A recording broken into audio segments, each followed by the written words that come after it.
O voceiro de ICE Boiro criticou o proxecto de mellora do colector do río Breiro negando a existencia de vertidos. Se ben considera que era preciso acondicionar a contorna do río, Manuel Velo critica a execución deste proxecto orzamentado en máis de 2 millóns de euros, que supuxo a tala de numerosas árbores. Non hai problema de saneamento ningún, que hai por aí un colector que puxemos xunto co de Escarabote, a Cabo de Cruz, e todos eses colectores que fixeron a Banqueiro, Escarabote, Cabo de Cruz e Boiro. Un colector que tamén sirve para arriba para Boiro, este tamén sirve. E na época de Deira, fixemos, ao principio, cando eu estaba tamén, demos a continuación hasta a Boliña, porque este chegaba a carretera de Banqueiro, e agora dá hasta lá arriba, a Carrofeito. Aquí non hai que ter ningún vertido ao río.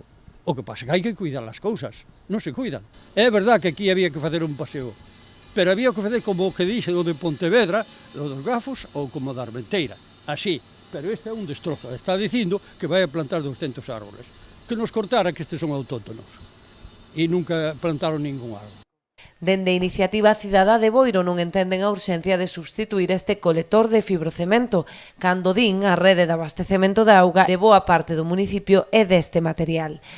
Estas tuberías de agua residual fibrocemento non son dañinas.